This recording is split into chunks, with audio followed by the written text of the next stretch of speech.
¿Y todo bien? Ok. Mm, Muy bien, entonces, dudas de la clase de ayer, de la primera parte de respiratorios. ¿Hay algo que necesitan que les repita? Lo volvemos a revisar sin problema. ¿Todo bien? Ok, entonces vamos a continuar. Por acá que me pusieron, sí, todo bien. Ok, de todas formas, si se dicen, que le iba a preguntar esto ya después al ratito, sin problema, yo se los respondo, ¿sale? Ya se está grabando. Y nada más voy a mover la cámara. Entonces, nada más no se les olvide que con lo de las grabaciones están en la playlist. El primer mensaje del grupo, chéquenlo por favor, porque viene todo lo que tienen que hacer. Se tienen que unir al Classroom, sigan la playlist y vean que ya se puede ver el primer video de ayer, o sea, los otros dos están públicos, pero la primera clase de ayer ya solo lo pueden ver pues quienes estén en el curso como tal. ¿Sabe cuándo va a ser el depa de micro? Ayer pusieron aquí que en diciembre me parece, pero ahorita igual les iba a preguntar bien en el grupo la información que tienen porque me metí a la página del departamento y todavía no hay nada como tal. 10 de diciembre, aquí está. Ajá. Entonces, 10 de diciembre, la verdad, se me hace medio raro porque pues es mucho después, a menos que les digo, depende de la materia. Algunos los van a dar los temas por visto, otros yo creo que sí van a retomar donde se quedaron. Y si es del 10 de diciembre, mi sexto sentido, mi sentido maternal dice que les van a juntar los depas. Ajá, justamente lo que me leíste la mente. Mi sexto sentido dice que eso va a pasar, entonces hay que estar prevenidos. Y pues si quieren que por ahí les dé una clase en la semana, ya van a entrar, entonces ya no sé qué tan factible sea para ustedes. Yo ya estoy de vacaciones, entonces de verdad, y esa es otra ventaja, que ya les voy a responder más rápido las dudas. Ya de aquí a diciembre soy toda suya, en enero ya no, pero bueno, entonces, entonces probablemente los junten, igual yo voy a estar viendo toda la información, ¿sale? Y se las voy a ir pasando. Y también me cuentan mañana si ya empiezan Viro en sus clases presenciales o si siguen con Bacter. Para los que no hayan estado en el curso pasado, yo cada semana les voy preguntando en el grupo en qué tema van, en qué tema van y así, para saber más o menos, bueno, hay que meterle más velocidad a la clase, nos podemos relajar un poquito, ¿ok? Entonces, si es el 10 de diciembre, terminaríamos el curso una semana antes, entonces, pues creo que no está mal. Si es que les juntan los bloques, claro. Entonces, ahí yo voy a estar checando eso. Algo que ya no les dije ayer es que como me digan, normalmente casi todos mis alumnos me dicen Bren, si me dicen doctora es como que qué bonito, pero si ustedes se sienten cómodos o con más en confianza diciéndome Bren, a mí me encanta. Brenda siento que me están regañando, entonces prefiero que me digan Bren, doctora es como, en fin. Ok, vamos a ver estos temas, ya lo pesadito ya lo vimos ayer, que pues como ven ni siquiera, o sea, era largo, pero pues estaba entretenido. Dijo que se va a empezar con Viro y donde marque el programa de esta semana. Ok, y donde marque el programa. Pues denle una repasadita a la clase de virus de generalidades para que se luzcan y si les sale alguna duda en sus clases, me la dicen y pues yo les explico, porque luego los doctores explican las cosas de una forma medio rara y suena como que yo les explico una cosa y sus doctores otra, pero realmente son la misma, nada más que los doctores por ahí enredan más las cosas. Ajá, pasó muchas veces en Bacter que decían, es que tú me dijiste esto y el doctor dijo esto, y dije, sí, es lo mismo, pero te lo explicaron como más raro y era como de, ya entendí. Ya empecemos con Viro, con nosotros. Sí, como les decía ayer, les cambian el doctor para en los bloques de micro. En mi caso, en mi año, en Bacter tuve una, en Viro tuve otra. Para quien tenía la doctora Rosario, se las cambian en Viro. Creo que por ahí anda mi alumnito que tenía la doctora Rosario, ya puede ser feliz. Y tenía esa doctora también, y bueno, no hablemos de cosas feas. Para Viro tuve otra y para micología y parasitología tuve la misma, entonces se los van cambiando, dependen del grupo. Así que si ya se los van a cambiar, pues ya van a empezar con Viro. Entonces qué bueno que ya empezamos en el curso, porque yo estaba así de, sí, inicio el curso cuando ya regresen del paro y ustedes me empezaron a preguntar y a preguntar si ya lo iba a hacer. Entonces, pues buena decisión. Ok, entonces, como les decía, ya en la clase como tal, em, ya vimos los virus que les digo en pesados entre comillas porque son de los más interesantes. El día de hoy vamos a ver influenza, que como les encanta confundirlos con este virus. Bueno, la influenza pertenece a la familia Orthomyxoviridae, eso se lo suelen preguntar relativamente frecuente. Es un virus de ARN negativo segmentado, entonces su ARN está como en una cadenita de perlas, ahorita les enseño una imagen, y está envuelto, eso también es muy importante, porque de los componentes de la envoltura es donde viene el H y N, por ejemplo, en la influenza H1N1, tiene una razón de por qué se llama así, a lo mejor ya la saben, si no, ahorita se los explico. Y pues predominantemente nos da infección de vías respiratorias superiores. Ahora bien, bueno, esto era lo que les quería enseñar. Ajá, acá está su ARN y como pueden ver, es como un collarcito de perlas o de cuentitas. Este ARN está segmentado y si recuerdan les dije que los virus con material genético segmentado tendrían a hacer rearreglos y formar cepas híbridas. No olviden eso, ahorita lo vamos a ver mejor. Pero bueno, tiene proteínas transmembranales. Estos proteínas transmembranales son los antígenos del virus que hacen variación. ¿Qué quiere decir esto? Estas proteínas pues van a servir como antígenos, ¿no? Para que las reconozca la respuesta inmune, pero influenza es capaz de cambiar las proteínas cada cierto tiempo para que la respuesta inmune ya no las reconozca. Digamos que su proteína de superficie era rosa y luego la cambió a azul, entonces el sistema inmune anda buscando una proteína rosa, pero ya está el azul y ya no la reconoce y se escapa del sistema inmune. ¿Por qué esto es importante? ¿Alguna vez se han preguntado por qué hay vacuna de la influenza cada año?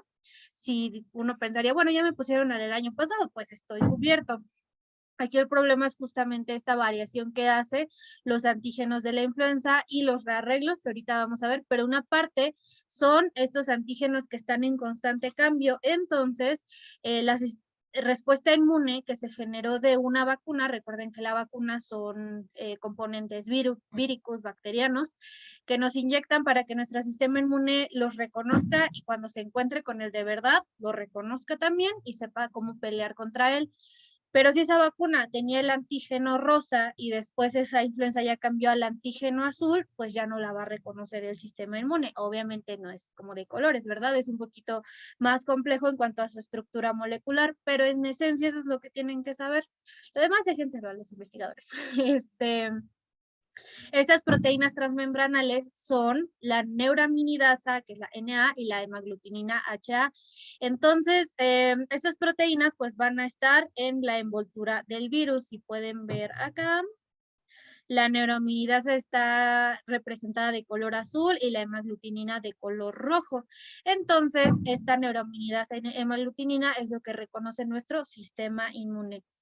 Hay 3 géneros y de ahí viene otra explicación de por qué es. ¿Se acuerdan que era AH1N1? Agarro esa porque es la que conocemos, súper conocemos, ¿no? Pero hay un montón. Entonces, tenemos 3 géneros, el A, que es el que ocasiona pandemias, el B, el que ocasiona epidemias, y el C, el que ocasiona cuadros gripales comunes. Y pues van a depender de la neuraminidasa y la hemaglutinina para clasificarse. Entonces, en cuanto a la nomenclatura del virus, vamos a tener el antígeno, que puede ser el A, B y C. Después tenemos el hospedador de origen de esa cepa, el pollo, el porcino, el equino, también creo que hay vacuno.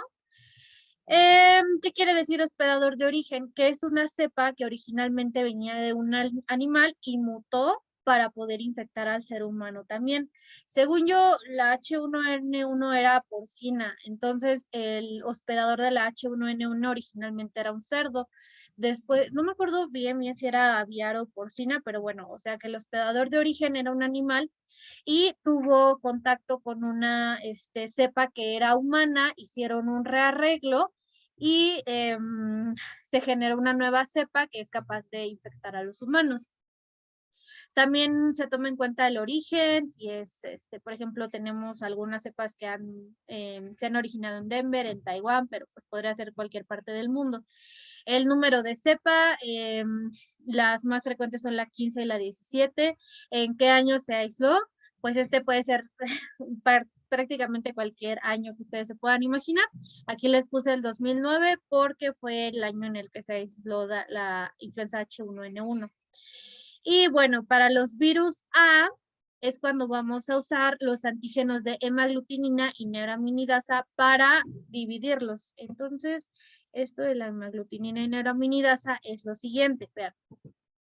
Acá teníamos a la influenza aviar, la que únicamente afectaba a las aves, y la influenza humana. Entonces, la influenza aviar tenía nada más antígenos A, y la influenza humana tenía antígenos H predominantemente. Entonces, por acá tenemos a un cerdo que tenía la influenza porcina, que tenía el subtipo S. Entonces, lo que pasó acá es que hicieron un rearreglo entre las tres. Vamos a dibujarlo acá. Esto ya se los había explicado en clase, pero básicamente acá tenemos una cadenita que sería la del cerdo. Acá tenemos a la del humano. ¿Ah? Y a la del... Se ve medio tenue ese verde, pero ahí está. Entonces, estos, como están segmentados, van a hacer rearreglos, van a donar una parte de su genoma para crear un material genético híbrido. Y en el siguiente cerdito que infectaron, ahora tenía un pedazo de cada uno. Obviamente esto en cadenas más largas, aquí nada más les estoy poniendo una bolita en cada uno, pero espero que así se entienda un poquito más el rearreglo. Ajá, o sea, aquí teníamos una cepa, acá otra, donaron su material genético y al final crearon una cepa híbrida. Vamos a borrar esto. Los humanos solamente, la influenza que afecta a los humanos solamente puede tener hemaglutinina y neuraminidasa, pero por eso están viendo que en el cerdo tiene una S y una A, porque hay otro tipo de proteínas en otros animales. Sin embargo, si tenemos la mala suerte de que se cruce una hemaglutinina, que sí tenga, que un cerdo sí tenga hemaglutinina, una influenza con hemaglutinina, y se junte con nuestra neuraminidasa, pues van a crear una nueva cepa. Entonces, ahí pues así se fue creando varios subtipos de influenza. Acá había un cerdo que ya estaba afectado por reorganizaciones previas, este también, hasta que al final llegó al humano. Esto no se lo suelen preguntar como tal, cómo se lleva a cabo el rearreglo, así de, ay, primero fue el pato y el cerdo, eso no se los preguntan, lo que les preguntan es cómo... ¿en qué consiste el rearreglo? Y básicamente es en tener nuevas cepas que tengan recombinación de nuevas neuraminidasas con hemaglutininas.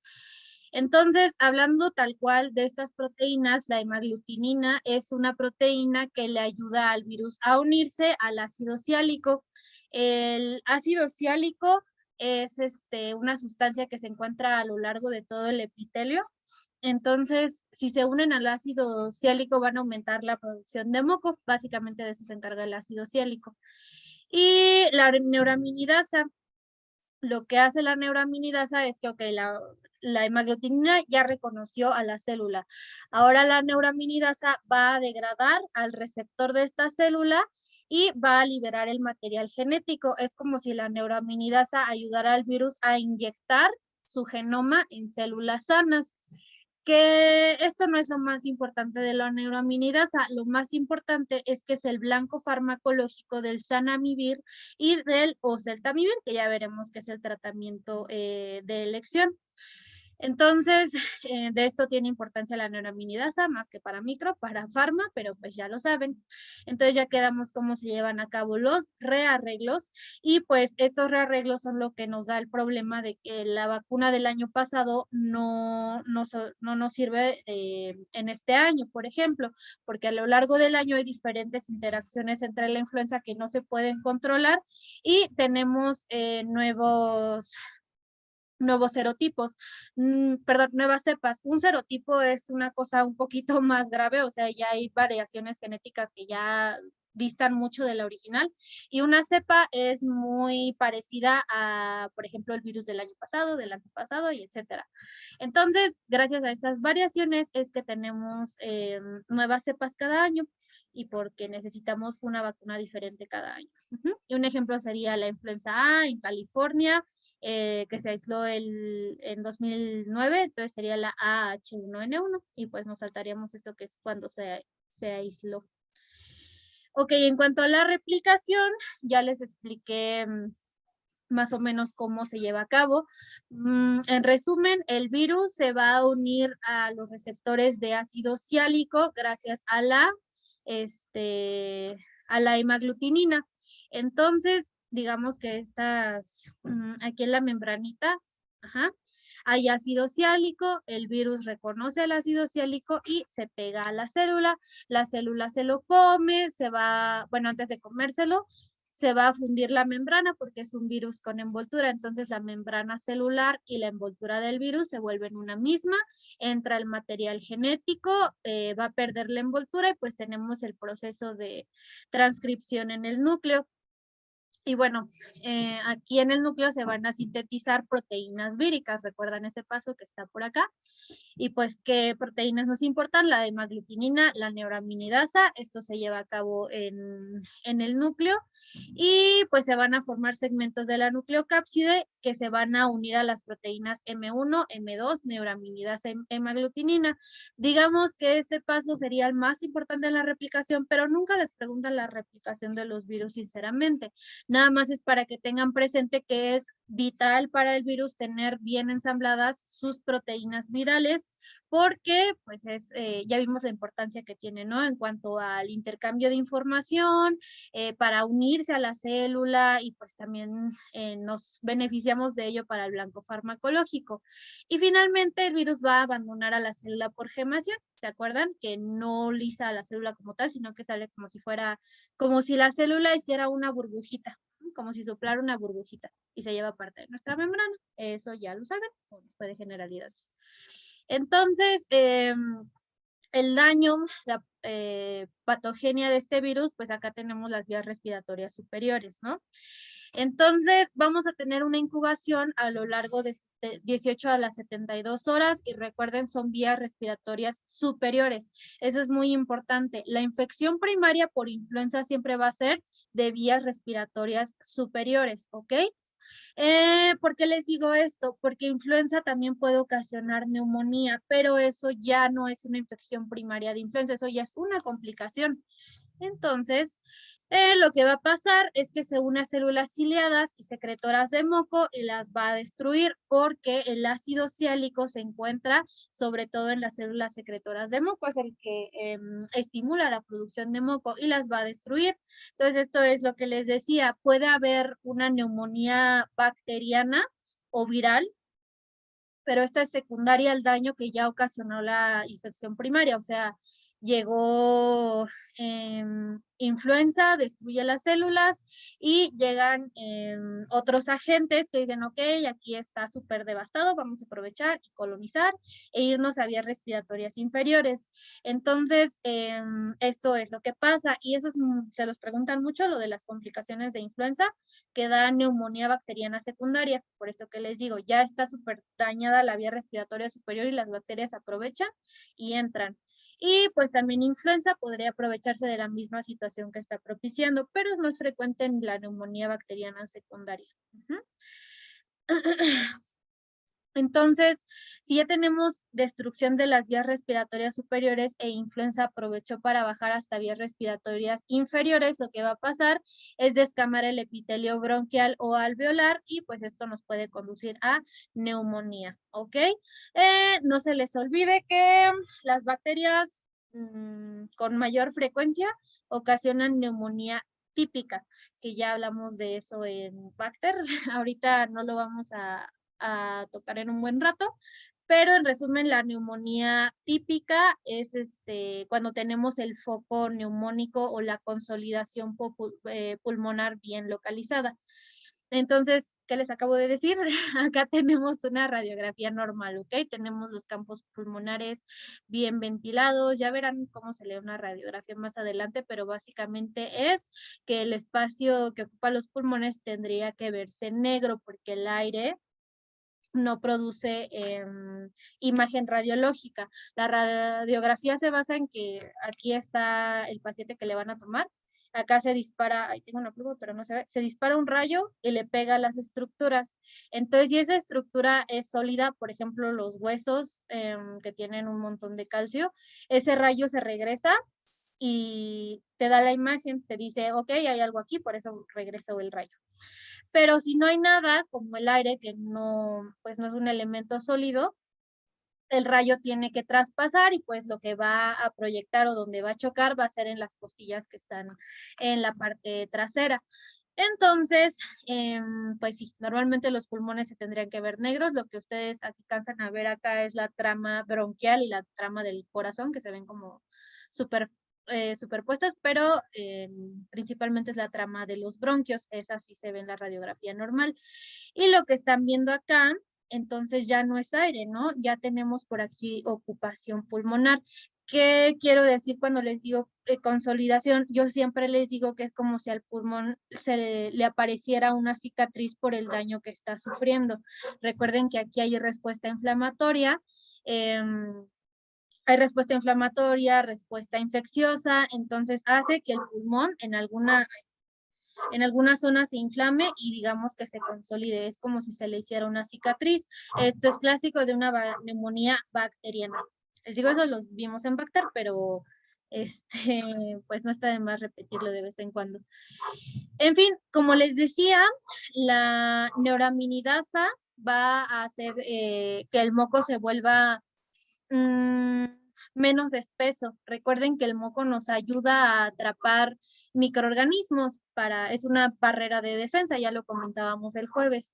Entonces, la neuraminidasa va a hacer que este moco pierda el espesor, porque de eso se encarga el ácido ciálico, de espesar el moco, y pues va a acceder al tejido.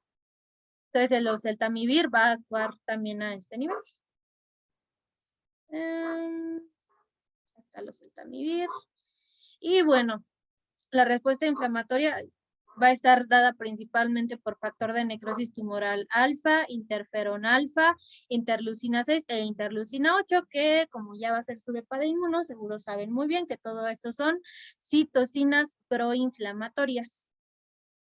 En cuanto a la clínica de la influenza, aquí es donde los atoran. Es muy parecido al resfriado común si tú lo lees, pero cuando lo ves en la vida real es completamente diferente. En un resfriado común el paciente sí lo ves mal, lo ves deteriorado, pero en la influenza el cuadro es muchísimo más súbito. Esa es una de sus características. Otra característica es la cefalea, que es dolor de cabeza, mialgias, escalofríos, faringitis, malestar en general, tos no productiva los 3 primeros días, pero la tos en la influenza no es tan frecuente. Entonces, como podrán ver especialmente en el segundo punto, se parece mucho a lo que veíamos en resfriado común, ¿no? Entonces, hasta aquí, si yo les pusiera esto en un caso clínico, perdón, mi gato me espantó. Si yo les pusiera esto en un caso clínico, pues ustedes no sabrían qué hacer, pero la clave está en dos cositas. Una, la influenza nos puede dar a cualquier edad, pero sobre todo a los extremos de la vida, a los niños pequeños y sobre todo a los adultos mayores son a los que les da influenza.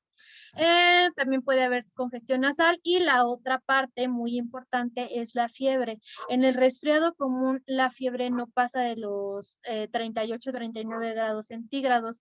En la influenza es una fiebre súper elevada y que puede permanecer por varios días. Puede llegar hasta 41 grados centígrados, cosa que jamás van a ver en un resfriado común. Entonces, también vamos a tener los demás síntomas, como la rinorrea hialina intensa, que es pues el escurrimiento nasal intenso, la linfadenopatía cervical, que es el dolor al palpar los ganglios linfáticos. La duración de la enfermedad es menor a 7 días y esto es muy importante porque hay un virus que vamos a ver en unos momentos, que es el astrovirus. El astrovirus también nos puede ocasionar cuadros respiratorios y diarreicos. Entonces, en un departamental les pusieron un caso así, que era muy parecido a ambos virus y decía que tenía diarrea y dijeron, ah, pues es el virus que también está en gastro, ¿no? Pero esto no es así. Ah, no, perdón, era el adenovirus. El adenovirus también puede ocasionar diarreas y cuadros gripales. Entonces, todos se fueron por adenovirus en el grupo de la generación.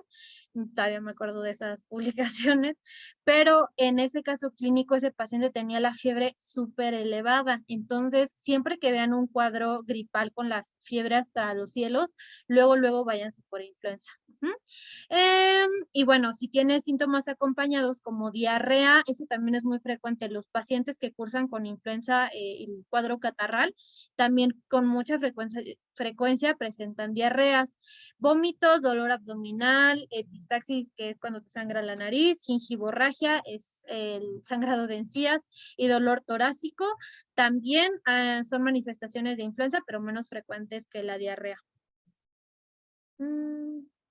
Y este cuadrito, de verdad, tatúenselo porque les sirve mucho para diferenciar entre influenza y catarro común. O sea, vean, si quieren, tómenle captura ahorita. De todos modos, la presentación ya está en el Classroom, pero para que siempre lo tengan en su teléfono, póngalo de fondo de pantalla en este bloque de video, no sé, porque aquí vienen los puntos más importantes de cómo diferenciar entre un resfriado común y una influenza. Por ejemplo, el inicio del cuadro en influenza siempre va a ser súbito, o sea, de un día estabas como si nada y resulta que en la noche ya tienes una fiebre de 30 y tantos y te sientes terrible, ¿no? En el catarro común, como les decía ayer, primero empiezas con que, ay, siento que voy a enfermar, ya saben cómo esa sensación, después que te duele la cabeza, después que ya te sientes ya como que ya te está dando faringitis, como que ya te pica la garganta, luego te empieza a escurrir la nariz, entonces va por días, ¿no? Supongo que a todos nos ha dado un catarro y la influenza no es así. Y sobre todo la fiebre, ese es el punto clave. En el catarro suele ser febrícula, muchas veces no pasa ni siquiera de los 38 grados centígrados, pero en la influenza puede llegar hasta los 40, 41 grados centígrados, ¿ok? La tos seca es más frecuente en influenza, en el catarro común no es tan frecuente la tos. La cefalea, el dolor de cabeza es más intenso en la influenza, en el catarro común sí te duele, pero es un dolor soportable. En la influenza incluso tienen fotofobia, o sea que les duele la cabeza al ver la luz directamente. Mialgias, artralgias, que es dolor de músculos y de articulaciones, son más frecuentes en influenza. La anorexia, más frecuente en influenza, pierden el apetito, el malestar en general va a ser muy intenso en influenza, aunque esto es, no me gusta tanto decir esto porque esto es muy relativo, o sea, hay personas que con catarro común, yo, ya nos estamos muriendo, entonces, dejémoslo en que el punto clave es la fiebre, ¿ok? Ya de acá es un poquito más relativo.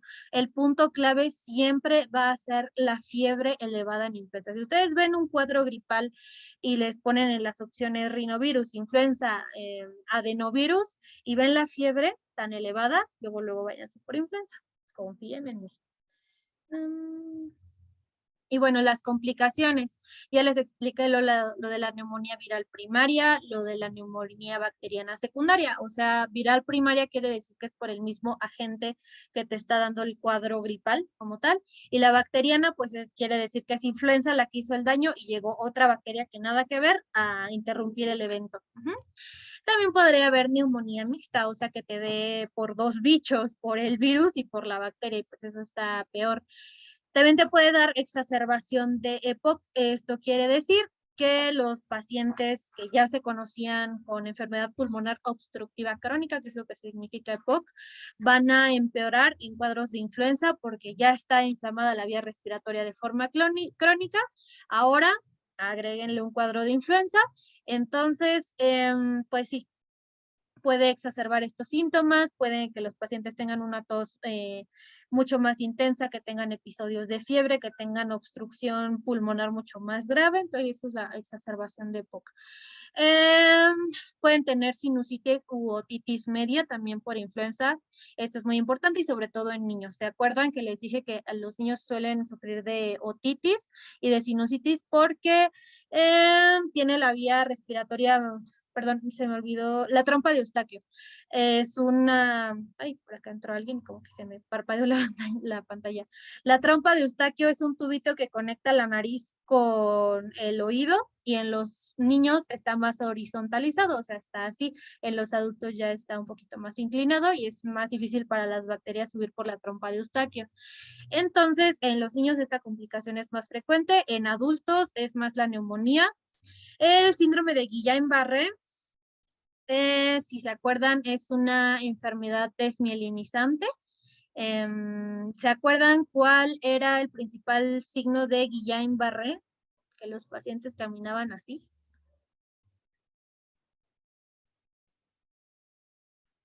La marcha que caminan así, como si estuvieran borrachos. No me digan que no se acuerdan. Ok, por si no se acuerdan, Guillain-Barré es una enfermedad desmielinizante. Recuerden que somos una cablería, entonces la electricidad por nuestro cuerpo se transmite a través de los nervios. El conductor de esta electricidad es justamente la mielina. Entonces, si no tenemos ese conductor, no pasa la electricidad y vamos a tener movimientos descoordinados, porque para hacer cualquier cosa necesitamos electricidad, ¿sale? Y si no la tenemos bien, no tenemos a ese conductor, el paciente no va a tener movimientos coordinados y ese es el síndrome de Guillain-Barré. Ahora, el síndrome de Reye. ¿Por qué les puse tantas aspirinas en esta diapositiva? El síndrome de Guillain-Barré es una complicación que le da a niños que reciben aspirina, a niños menores de 13 años a los que les dan aspirina. Por favor, jamás en la vida le den aspirina a un niño con resfriado común o cualquier manifestación de vías respiratorias superiores. Aunque le esté explotando la cabeza, métanle el ibuprofeno. Por favor, jamás les den aspirina porque esto todavía pasa. Ok, calma. El síndrome de Reye, como les decía, es esta enfermedad por darle aspirina a niños menores de 13 años. ¿Por qué ocurre esto? Porque hay diversas teorías, todavía no se tiene bien establecido por qué ocurre, pero se dice que el metabolismo de la aspirina es por vía hepática, entonces en niños podrían estar ocasionando un proceso inflamatorio porque el hígado está más chiquito. Entonces los metabolitos tóxicos que salgan de este metabolismo se pueden ir al encéfalo y depositarse ahí y ocasionarnos encefalitis. Déjenme. Se supone que es en niños menores de 13 años, pero también puede ser en adolescentes, así que para evitar cualquier cosa, denle aspirina a personas mayores de 18 años nada más. Muy bien, entonces este síndrome de Reye lo que nos va a ocasionar es una encefalopatía aguda en niños y adolescentes. No confundir encefalitis con encefalopatía. Una encefalitis es la inflamación tal cual del parénquima cerebral, o sea, del cerebro tal cual, y una encefalopatía son cambios en el sistema nervioso. Principalmente cambios en la conducta. Ese niño se va a sentir más irritable o decaído. Básicamente, pues son cambios en la conducta. Esa es una encefalopatía. Y bueno, altera básicamente cualquier función del cerebro, pero sobre todo la conducta. Como les decía, esto puede ser que lleve a ese pequeñito a tener insuficiencia hepática, le puede dar hepatomegalia e ictericia, que en este bloque ya les explico cómo se da la ictericia, que es cuando las personas se ponen amarillas, que ya la he visto en vivo y Dios, sí están amarillos, bueno, obviamente, pero ya les contaré eso. La hepatomegalia es que el hígado se haga grandote. De hecho, hace poco vimos una pacientita que tenía hepatitis y me puso a palpar el hígado del doctor. y dijo, la paciente tiene hepatomegalia, ¿no? Y la chava era una chica como de 15 años, dijo, ¿qué tengo qué? Y dijo el doctor, es que tienes el hígado grandote, dijo, ajá. O sea, no hablen con términos así delante de los pacientes, pero bueno, breve historia. También puede ocasionar hipoglucemia porque si el hígado está inflamado puede disminuir la absorción de glucosa. Puede alterar factores de coagulación la aspirina también. Recuerden que una de las propiedades de la aspirina es ser un antiagregante plaquetario. Las plaquetas, recuerden que forman coágulos para que si tenemos una herida se tape con un coágulo. Pero la aspirina justamente evita esto, que las plaquetas se agreguen. ¿Y para qué serviría entonces aspirina como un anticoagulante? Cuando los pacientes tienen un trombo. Un trombo es un coágulo que se forma en un vaso sanguíneo y que lo está tapando y no deja pasar la sangre. Pero bueno, ya no me extiendo más. El síndrome de Reye pues también se acompaña de vómitos, desorientación, pérdida de la conciencia, alteración de la conciencia y convulsiones. Lo que les decía, que la aspirina se metaboliza en el hígado y la influenza puede alterar la síntesis de enzimas hepáticas, lo cual puede hacer que metabolitos se depositen en el encéfalo. Entonces, no le den aspirina a ningún niño con gripe, jamás en la vida, o nos vemos en el bote. La población en riesgo de sufrir cualquiera de estas complicaciones son embarazadas, niños desde el nacimiento hasta los 4 años, los niños y adolescentes por el síndrome de Reye, metabolopatías, insuficiencia renal inmunodeficiencias por los fármacos utilizados, y sobre todo personas de la tercera edad son los más expuestos a influenza. Por eso con ellos se hace tanto énfasis que sean los primeros en vacunarse cada año contra influenza, ¿ok? Y el diagnóstico, pues es presuntivo sobre todo. Ese también tatúenselo porque está muy útil. Tenemos los criterios clínicos, los epidemiológicos y los de laboratorio. Los que te sirven son los criterios clínicos. La fiebre mayor o igual a 38 grados centígrados, escurrimiento nasal, tos, odinofagia y pues otros acompañantes, ¿ok? Como cefalea, mialgias, disnea, artralgias, náusea, vómito, diarrea, que es lo que ya estábamos viendo, pero así se están escribiendo en este momento, subrayan lo de la fiebre. Los criterios epidemiológicos, pues son personas que puedan estar en contacto con pacientes, por ejemplo, área de salud, o que estés cuidando a un familiar que tenga influenza, que hayan viajado a países donde sea endémico, y el contacto cercano. Y pues en laboratorio el PCR y el cultivo viral también son términos, pero con la clínica ya te vas orientando bastante bien. A los niños no se les puede dar aspirina en ningún caso o solo para resfriado como una influenza. Se podría considerar la opción de darles aspirina si necesitan algún anticoagulante, pero son diferentes dosis que no podrían ocasionarles síndrome de Reye. Entonces, en un cuadro gripal, por la inflamación que tiene ese pequeñito, no se recomienda dar aspirina porque el metabolismo hepático no está funcionando como en condiciones basales, ¿no? En condiciones de ese pacientito sano. Entonces, en teoría, le podrías dar aspirina a un niño sano, que no tenga ninguna condición patológica adyacente, pero pues el hígado en los niños no está muy bien desarrollado, entonces por eso no se recomienda. En teoría sí, pero evítenlo. Como antiagregante sí se puede dar. Tampoco se les puede dar en dolor de cabeza. También les pueden ocasionar una encefalitis. Para dolor de cabeza en niños, ibuprofeno o paracetamol. Y si no, betamizol también. Entonces, el diagnóstico pues son los presuntivos. El definitivo sería demostrar antígenos virales con la RT-PCR. También se puede hacer inmunofluorescencia. Y se acuerdan, en las pruebas diagnósticas les dije que la inhibición de la hemaglutinación, que es deshacer el coagulito que hace influenza, también nos puede ser de utilidad. Se los subrayo porque se los llegaron a preguntar, pero lo que se hace para diagnosticar influenza en nuestro país tercermundista pues suele ser la clínica, y si ya se requiere una PCR, no se suele hacer una inhibición de la hemaglutinación. Y la vacuna contra la influenza estacionaria, en personas mayores de la tercera edad, pero pues es para todos, ¿sale? Así que vacúnense. Si tienen algún centro de salud cerca, ya váyanse a vacunar.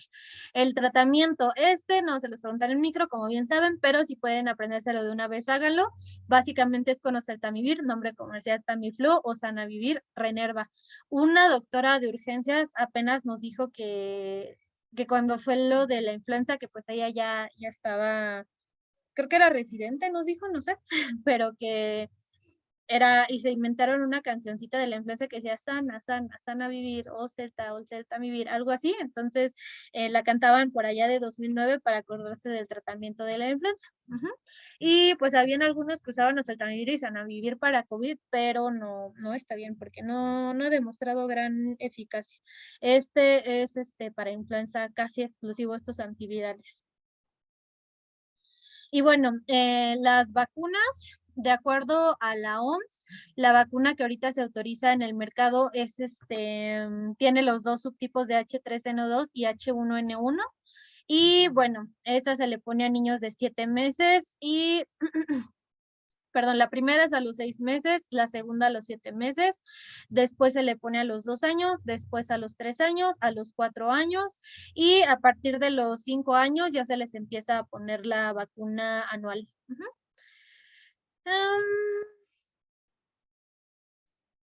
Ahorita vamos a ver al final de la clase una parte de vacunas, porque también vamos a ver rotavirus y ahí les explico un poquito más de la vacuna de la influenza y del rotavirus.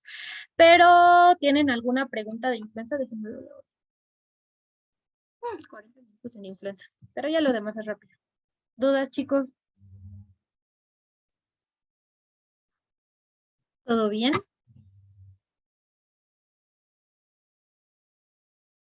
Ok. Sí, Ok, entonces vamos a ver ya los últimos de vías respiratorias, que ya es muchísimo más rápido. Por acá me pusieron una pregunta. ¿Lo del síndrome de Reye solo se da por aspirina? Sí, también podría darse por otras intoxicaciones con otras sustancias, pero el que está súper bien estudiado es aspirina.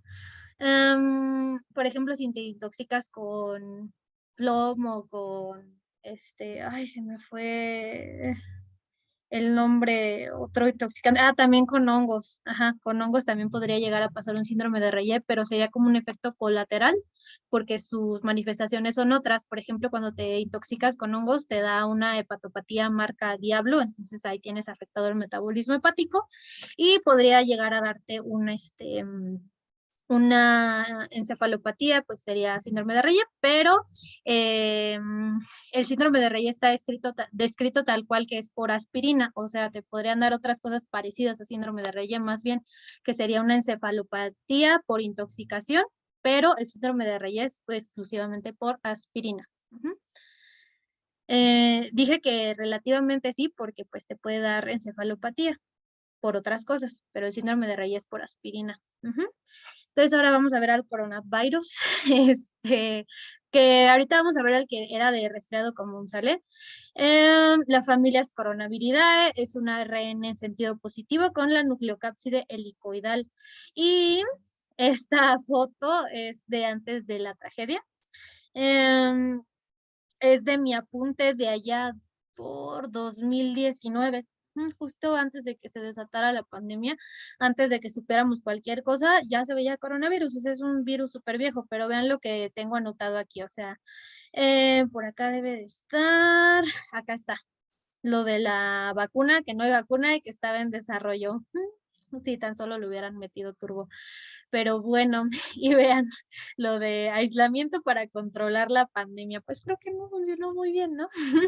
Como les decía, por lo que se conocía, coronavirus era porque era la segunda causa de resfriado común nada más, pero hasta ahí. Y bueno, ese apunte está súper feo porque aquí no me gustaba micro, pero pues era como que lo esencial. Y realmente si ven el Murray, no dice casi nada de coronavirus. Pero bueno, de realmente no hay mucho que decir, o sea, se llama así porque las proyecciones que tienen la envoltura de glucoproteínas, o sea, los piquitos de la corona son glucoproteínas, que pusieron por aquí.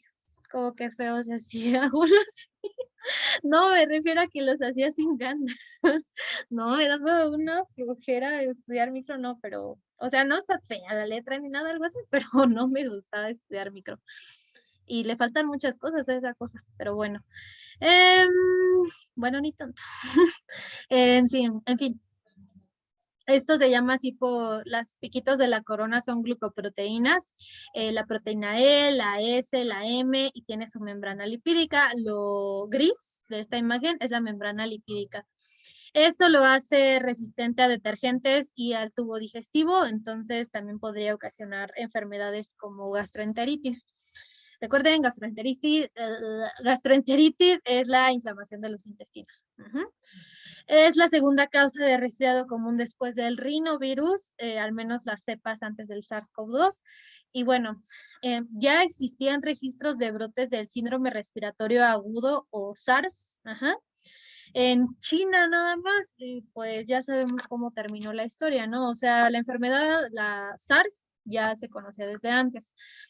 Como les decía, se asocia a tracto gastrointestinal, y lo que pasa es que puede destruir células del tracto respiratorio superior, lo que nos lleva a inflamación del tracto respiratorio superior.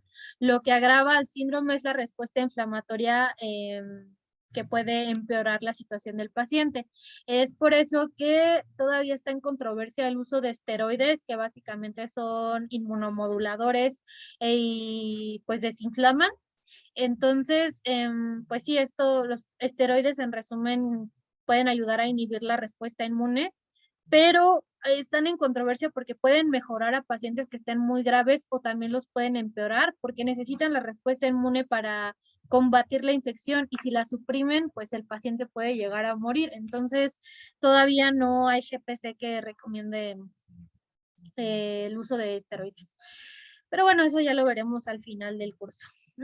La transmisión puede ser por fecal oral, o sea, con alimentos contaminados de partículas fecales, contacto directo con una persona infectada y por aerosoles, las famosas gotitas de flush.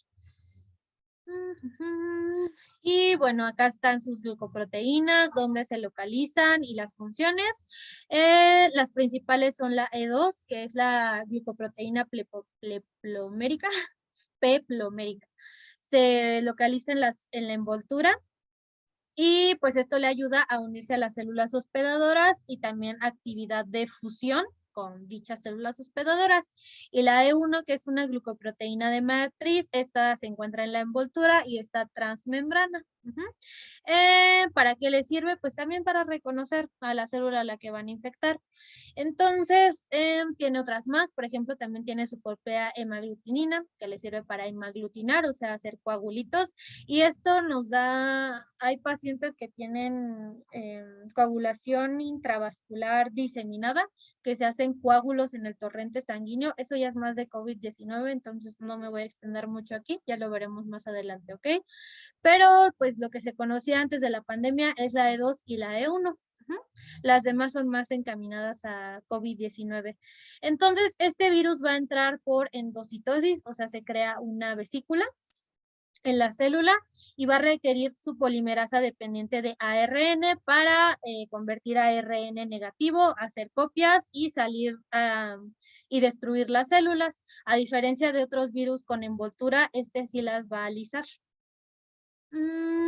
Pero bueno, no es tan importante coronavirus fuera del contexto de COVID-19, porque es un virus bastante inespecífico. Lo más importante es que era la segunda causa de resfriado común. Acá les puse el cuadro que da por el SARS, porque el resfriado común es eso, o sea, te da un resfriado común como el que vimos en rinovirus. Aquí les pongo el SARS para irlos introduciendo, que pues es la anosmia de la geusia, ¿no? Que pierdes el olfato y el gusto, la fiebre elevada más de 38 grados centígrados, cefalea, malestar en general, mialgias, tos seca, dificultad respiratoria, mortalidad, la mortalidad es alrededor del 10%, esto sí es en los inicios de la pandemia, ahorita ya los porcentajes de mortalidad están por los cielos y ya lo veremos al final. También pueden acompañarse, como les dije, de diarrea y dolor de garganta y nos da una neumonía atípica. Eso también es de SARS-CoV-2. Ya les había explicado que la neumonía atípica es el daño difuso en los pulmones, o sea, no lo vamos a tener localizado, lo vamos a tener en todos los pulmones y no son consolidaciones, son nodulaciones, se van a hacer nodulitos en los pulmones. Y bueno, no le hagan tanto caso ahorita porque lo vamos a ver al final la verdadera importancia de coronavirus, pero yo así de que siempre súper preparo la clase y no, hombre, le pongo un chorro de empeño porque digo, ay, es que esto es lo que está en boga, mis alumnitos deben estar bien informados. Y resulta que en el DEPA les preguntan, paciente que casi les dicen, paciente que vive en 2020 y no usa cubrebocas, ¿qué tiene? Y tiene un cuadro respiratorio. Y las respuestas son, tétanos, COVID-19 y una solitaria. O sea, sí son esas preguntas. Entonces, COVID-19 ahorita está súper complicado, cada vez salen más cosas y pues ya las verán en su momento. El diagnóstico. El estándar de oro, tanto para coronavirus común y corriente y el SARS-CoV-2, es la RT-PCR en tiempo real de las secreciones, el famoso hisopado. Y pues también el estudio de heces. La prueba rápida se basa evaluando la inmunoglobulina G, que era la antigua, la de memoria, y la inmunoglobulina M, la de muy reciente, o activa. Y pues esto lo que hace es detectar anticuerpos, obviamente. El tratamiento, como les decía, pues los síntomas de inflamación, pues podrían tratarse con dexametasona, que es un esteroide y un inmunomodulador, pero pues no hay suficiente evidencia como para recomendarlo, ¿ok? Se prefieren antipiréticos y antiinflamatorios como paracetamol, ibuprofeno, aspirina, también podría recomendarse al menos que el paciente tenga falla hepática. Y bueno, el oxígeno y como prevención las vacunas, que al final también vamos a ver todas las vacunas que existen, que tienen, bla, bla, bla. Y bueno, esto fue muy breve, no se preocupen, cuando veamos COVID-19 lo vamos a ver un poquito más a fondo porque esa es la importancia actual. Pero bueno, aún así tienen alguna pregunta. Por ahora. No, Bren. Ok. Muy bien, entonces ya vamos a ver el último. Se van a un descansito y regresamos y hacemos un Kahoot de respiratoria, ¿sale? No se apuren, yo no los mando a final, relájense, porque siempre me pasa en cursos pasados que les digo Kahoot y se empiezan a salir de la reunión.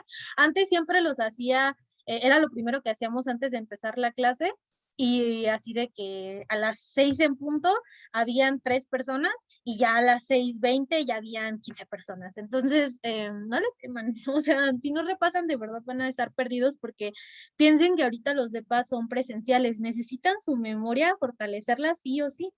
Y la verdad los exámenes no es por echarme flores, pero sí ayudan mucho. Entonces, ya el último es el adenovirus, familia Adenoviridae, es un virus de ADN, es bicatenario, lineal y está desnudo. Y pues acá está el adenovirus, si recuerdan los desnudos están compuestos de capsómeros, entonces cada bolita es un capsómero. Pero bueno, lo que va a pasar es que codifica proteínas para la síntesis de ARN mensajero y de ADN, o sea, para su replicación viral.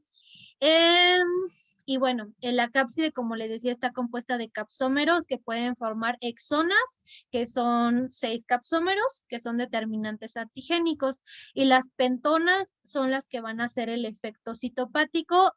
Estos van a codificar para algo llamado factor de desprendimiento celular.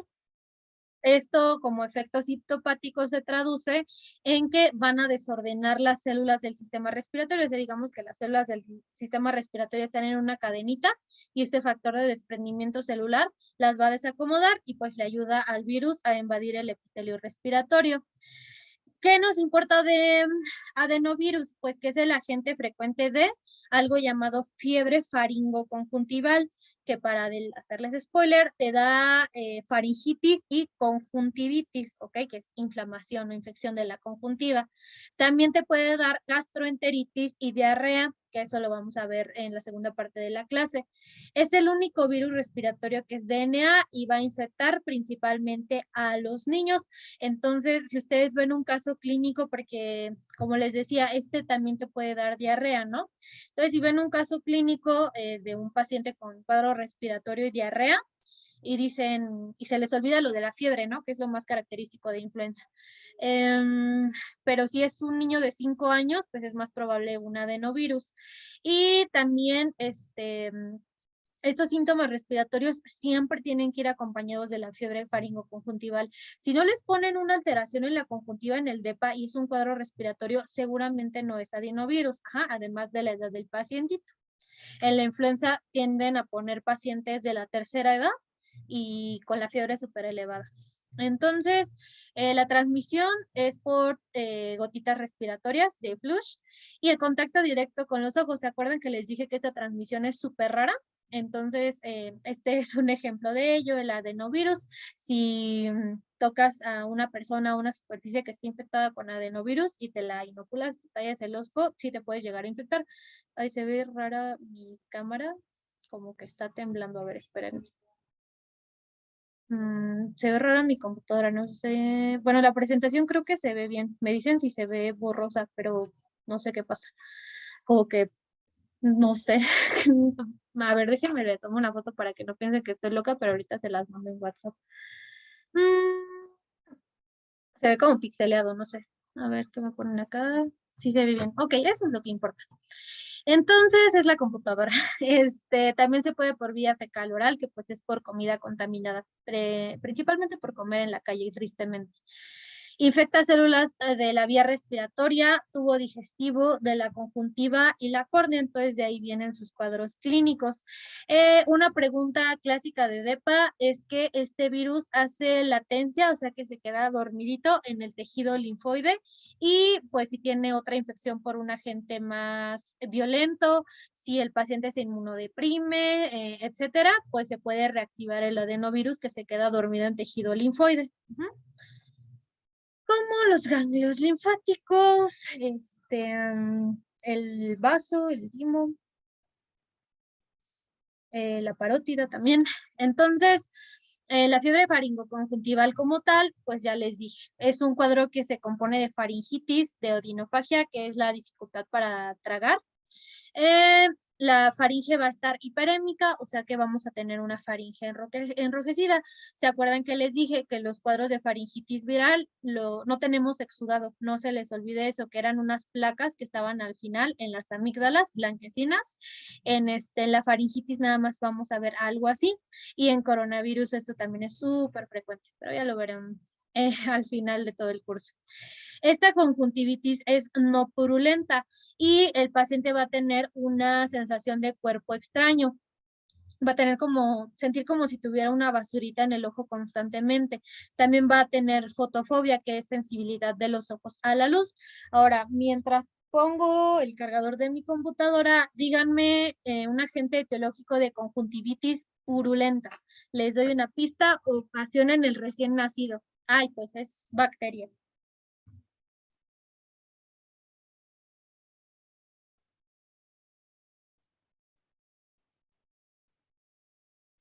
Por acá me pusieron gonorrea. Muy bien, Melanie, excelente. Entonces, a diferencia de gonorrea, aquí sí nos da una conjuntivitis no purulenta, ¿ok? La conjuntiva se va a ver hiperémica, o sea, se va a ver enrojecida, y pues esto va a ocasionar ardor y comezón al pequeñín. Y bueno, también esta fiebre faringoconjuntival se va a acompañar de congestión nasal, de rinorrea, que es el escurrimiento nasal, fiebre y tos. Esta va a persistir de 3 a 5 días, entonces suele remitir sola, pero se prefiere tratar. Entonces, Se prefiere tratar por antiinflamatorios porque la respuesta inmune es la que nos puede ocasionar daño en la vía respiratoria y puede evolucionar hasta neumonía, ¿ok? Entonces podemos tener estos síntomas de neumonía como la dificultad respiratoria y ya les dije, o sea, en influenza no les mencioné esto de signos de dificultad respiratoria, pero eso ya queda por sentado. No se les olvide, les dije que en influenza puede darte una neumonía, entonces va a tener todos los síntomas de una neumonía, dificultad respiratoria, sensación de opresión torácica, fatiga, fiebre, debilidad, y bueno, acá también puede ocasionar neumonía, por eso los suelen intentar confundir con estos dos en el DEPA. Y también nos puede ocasionar cistitis hemorrágica, o sea, inflamación de la vejiga, ¿ok? Inflamación e infección de la vejiga. El pacientito va a tener hematuria severa, que es orina con sangre.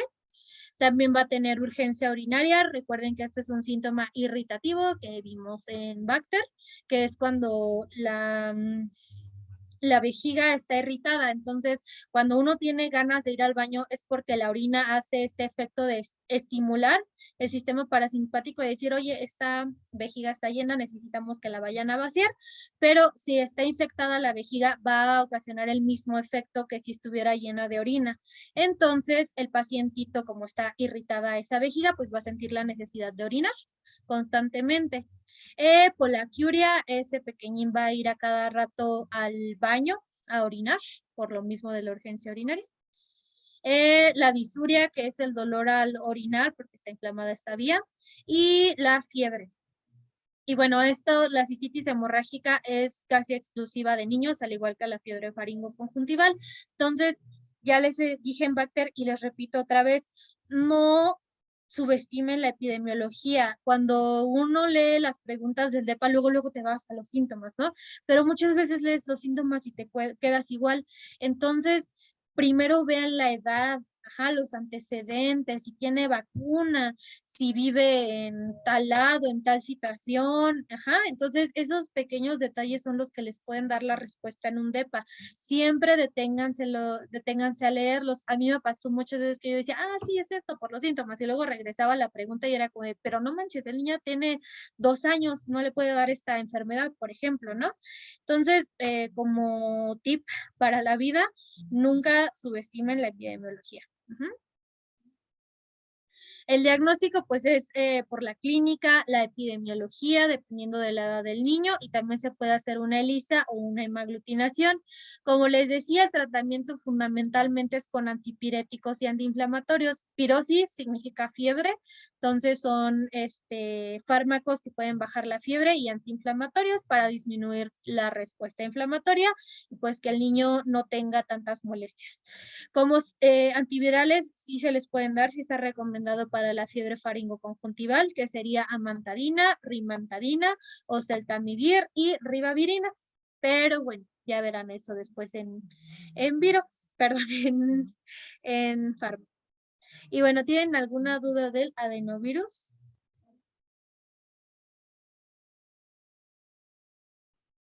¿Todo bien? Yo tengo una duda. Ujú. Hola, buenas noches. Buenas noches. Mi duda era con respecto al coronavirus. Sí, Ujú, creo que sí, era coronavirus. Nada más que ya no pude hablar. ujú. Mm, ¿Cree que nos pregunten demasiadas? ¿Qué cree que nos pregunten del coronavirus? ¿Lo que se llegó a estudiar antes de la pandemia o lo que vamos a ver ahorita en esto de la pandemia? En estos 2 años que tengo dando el curso, ya no les preguntan del coronavirus viejito, por decirle así, el AP antes de pandemia, ya no lo preguntan. Lo que suelen preguntar es el coronavirus, pues el COVID-19, pero real las preguntas son súper, no quiero insultar al departamento porque hace preguntas bien hechas, pero sí son muy tontas, o sea, de que este paciente no se lava las manos, va a fiestas, así pusieron uno que no respetaba la cuarentena y les preguntan, ¿qué tiene? Y es como, pues, ¿qué será? Entonces, no se preocupen tanto, también no les puedo preguntar cosas muy específicas porque el virus se sigue investigando, ¿ok? Ok, muchas gracias. Y no hay de qué. Y bueno, ya el último que vamos a ver si no tienen dudas. es el parvovirus. Aquí nada más vamos a ver literal esta diapositiva, ¿ok?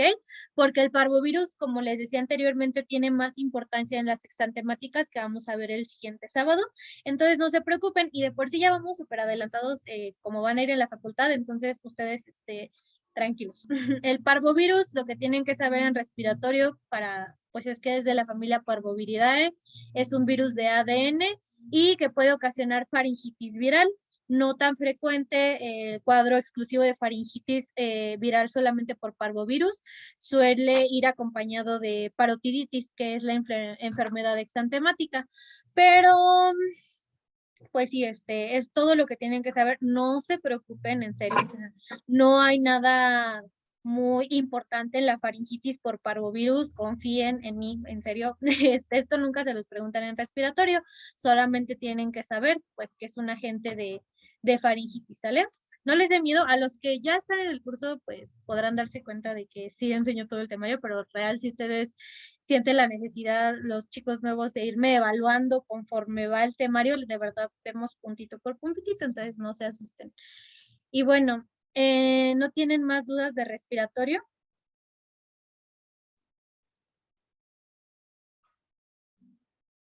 No, Bren, todo bien. Ok, entonces ya es medio tarde, así que nada más tengamos 6 minutitos de descanso, ¿sale? Regresen a las 7:10 y los dejo con musiquita. Y ya vemos la retroalimentación y gastro.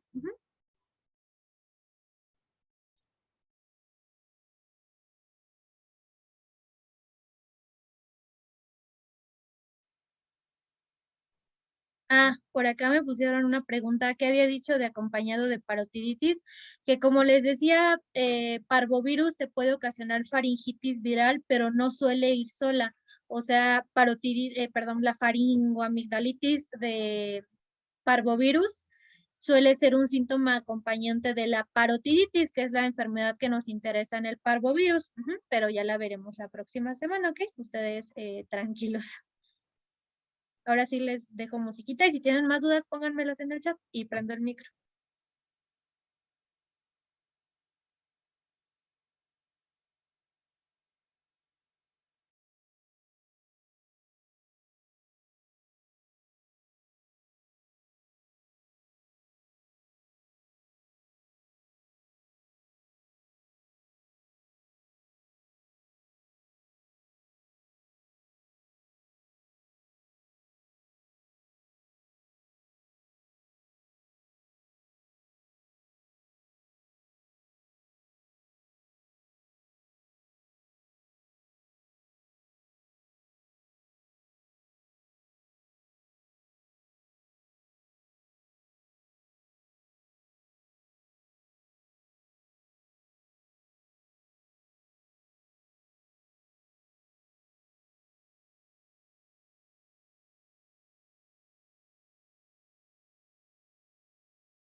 Listo, disculpen, quería que se acabara la canción, pero bueno, después del momento spooky, vamos a hacer el Kahoot, ¿sale? Ahora sí que, como dirían, ya se la saben, vayan abriendo kahoot.it. Espera un tantito, ya se está cargando, a ver, ahorita les paso el link al Zoom, ¿sale? Clásico. Y ahorita carga, ¿ok? Déjenme, voy compartiendo el audio. Uno de estos que tengamos tiempo, hace mucho que no lo hago, pero antes les hacía un rival más débil. No sé si han visto ese programa alguna vez en la vida. Era así tal cual hacíamos eso. Entonces, a ver si nos da tiempo y hacemos uno cuando vayamos a la mitad de Viro y les hago varias preguntas. Entonces, ya les puse el link en el chat. Pónganse un nombre anónimo, no se les olvide, un emoji, el nombre de una bacteria, de un virus, de un personaje, lo que ustedes quieran, pero que sea anónimo. Y den un momento, también se los voy a mandar al WhatsApp. ¿Dónde está? Acá.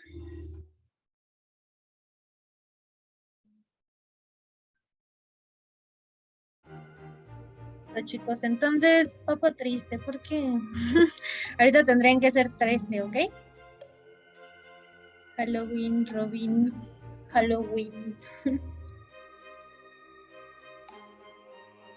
Ok, chicos, métanle turbo porque ya es noche. Es lo que mientras les cuento, es lo que les decía, que ahorita el horario como que uno ya no carbura cuando está de noche, entonces podremos tener algunas clases más temprano si ustedes así lo desean.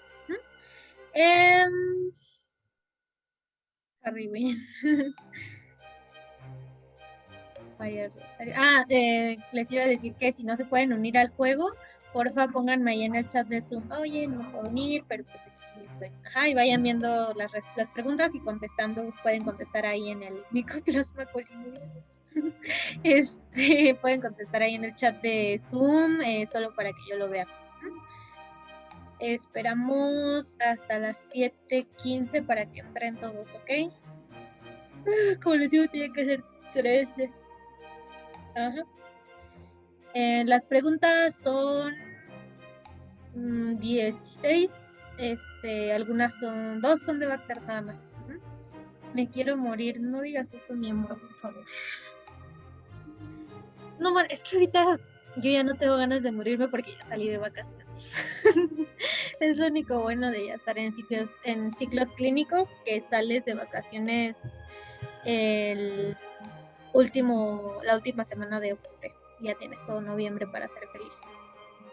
¿Y diciembre? No, y bueno, en teoría, porque ya me voy a tener que estar preocupando del internado. Entonces me dicen dónde me quedo en el internado el 5 o 6 de noviembre. Perdón, de noviembre, de diciembre. Entonces, si me voy de foránea, seguramente todo diciembre voy a estar viendo dónde voy a vivir. Pónganme una vela, por favor, para que me quede aquí en la ciudad, porque no me quiero enseñar esto. En fin, ya les contaré por ahí qué pasó con mi vida. Ok, chicos, ya vamos a ir empezando, ¿sale? Ánimo, ánimo, ánimo. Pues solo me quiero quedar. Bueno, vamos a ir empezando, chicos, ¿sale? Aún así se pueden unir en cualquier momento, les aparece el código todavía en la pantalla. Bueno, voy a empezar.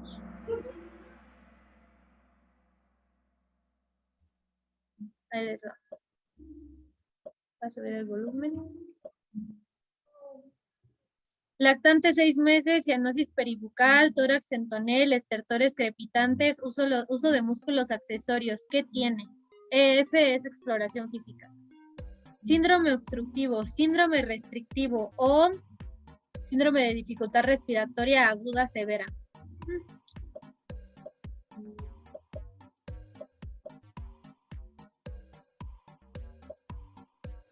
Si tiene tórax, es el síndrome obstructivo. ¿Se acuerdan que les dije que el tórax entonel es cuando el aire no puede salir y se queda atrapado y se te hace el tórax grandote? Pero bueno, no se les olvide, tórax entonel, cianosis peribucal, cianosis alrededor de la boca, estertores crepitantes y uso de músculos accesorios, porque todavía las siguientes preguntas tienen que ver con este caso. Siguiente. ¿Cuál es su sospecha etiológica? parainfluenza, metaneumovirus o virus sincicial respiratorio. Ahí agréguenle su principal.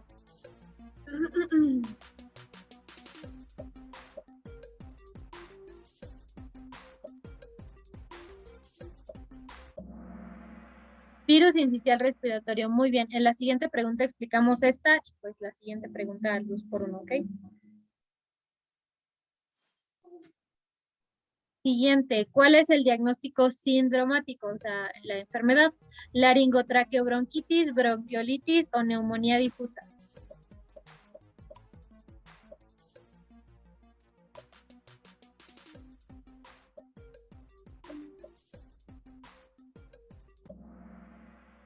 Bronquiolitis, ¿ok?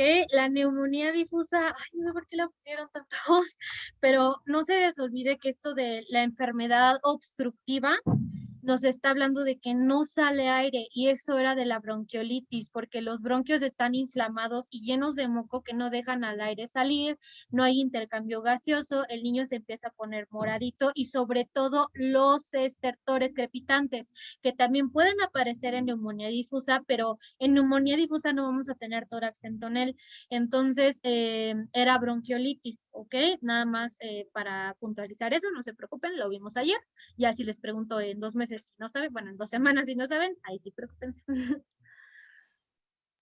Siguiente, agente etiológico más frecuente de resfriado común.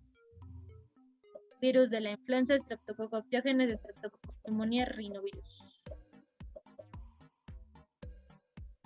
Resfriado común. Etiológico viene de etiología, o sea, causa, básicamente. Bueno, acuérdense, es rinovirus.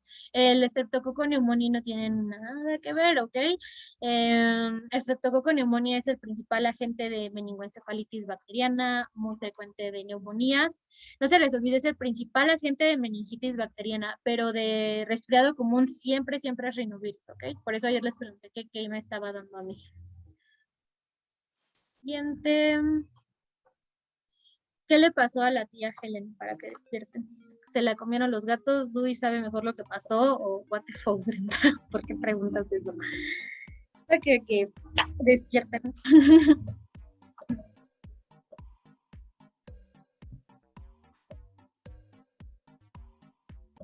Si no han visto Malcolm, váyanse a checar nada más por el hermoso what the fuck. Oficialmente se la comieron los gatos. Eso nada más era para que subieran del podio. Ok, la siguiente, ¿a qué familia pertenece el virus de la influenza? Paramyxoviridae, Orthomyxoviridae o Epacnaviridae.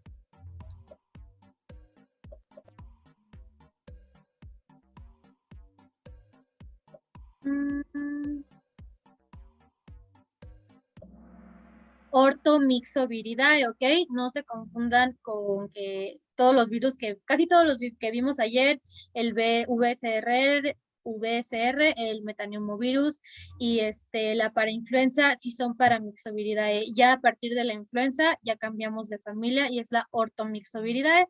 Como les decía, eso se los preguntan bastante seguido. En clase, sobre todo.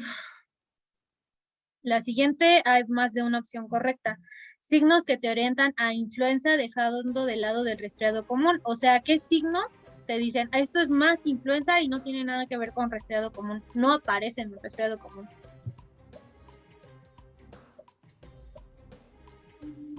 Así que son más frecuentes en influenza, o sea, que en un resfriado común no tanto.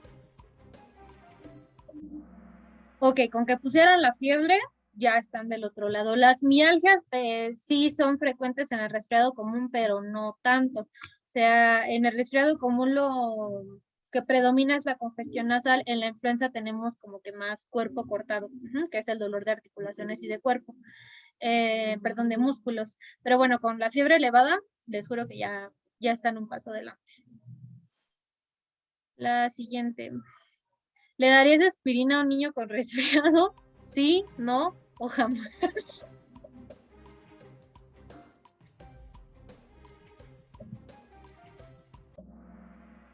Por ahí puso jamás. Bueno, nadie puso que sí, con eso estoy feliz. ¿Qué le pasaría a un niño si tiene resfriado y le das aspirina? ¿Qué le da? ¿Cómo se llama el síndrome?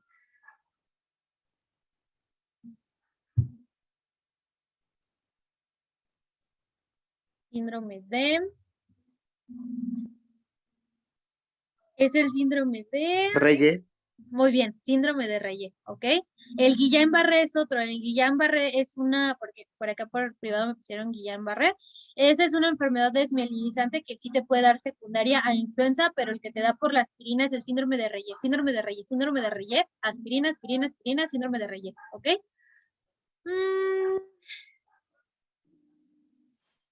Siguiente. Tratamiento de elección para influenza. Foscarnet o Celtamivir, esteroides o entecavir.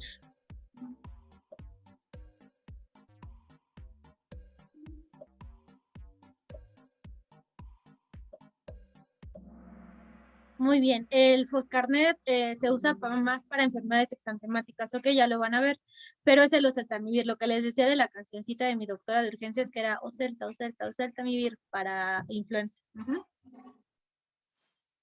También sanamivir. Faringitis, conjuntivitis no purulenta, usted sospecha de infección por adenovirus que hace latencia en parénquima pulmonar, ganglios de las raíces dorsales o tejido linfoide. Se me hace que por ahí alguien ya dijo, no, leí solo la primera palabra. 4, 3, 2, 1. Ah, no hubo nadie, muy bien. Les dije, ¿no? Que es la pregunta clásica. ¿Qué hace latencia en el tejido linfoide? Excelente. Siguiente, esta tiene más de una respuesta correcta. Tos perruna, aleteo nasal, tiraje intercostal, taquipnea, niveles bajos de, aquí era O2. Es altamente sugestivo de laringotraqueobronquitis, Krupp o bronquiolitis. ¿Se acuerdan del perro de las pistas de Blue, que es azul? ¿Sabían que el perro de las pistas de Blue es hembra?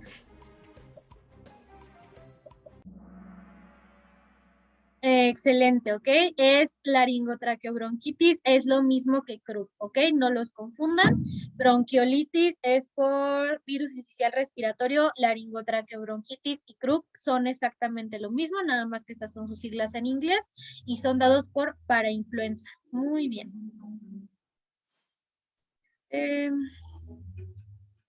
Selección múltiple otra vez.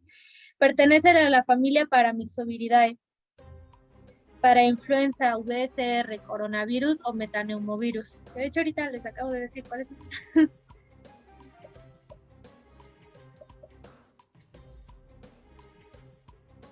¿Cuáles de esos sí pertenecen a la Paramyxoviridae? Coronavirus, acuérdense que es Coronaviridae, ¿ok? Fuera de ahí, estos tres amiguitos son de la Paramyxoviridae. El metaneumovirus, el virus incisional respiratorio y la parainfluenza son Paramyxoviridae. Siguiente. ¿Cuál es mi banda favorita? Para los que ya estuvieron en el curso pasado ya tienen ventaja. Siempre están las playlists.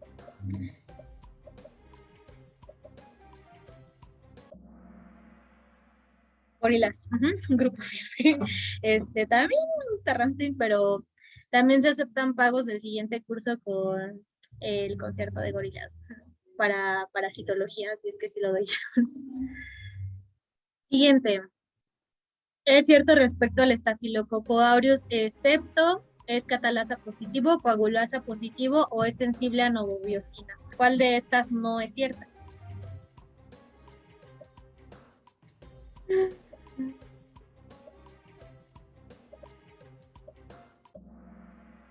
Sensible a novobiosina, excelente. Los que vieron Cells at Work ya saben que está súper, sí, el estafilococo dorado se distingue por producir la enzima coagulasa.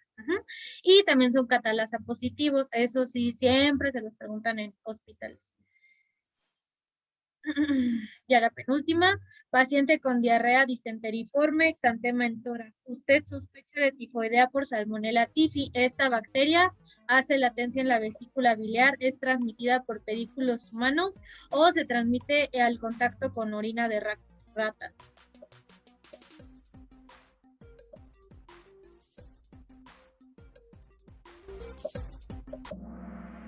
Hace latencia en la vesícula biliar, esas preguntas súper clásicas de departamental.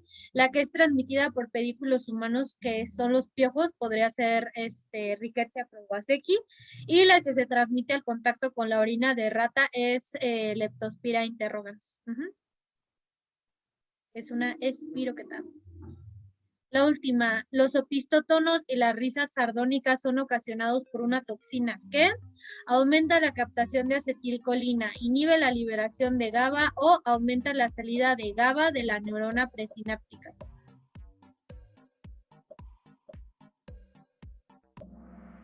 Inhibe la liberación de GABA. Acuérdense que, bueno, esto nos habla de parálisis, parálisis por tétanos, ¿ok? Que es una parálisis hepástica, o sea que está contraído el paciente.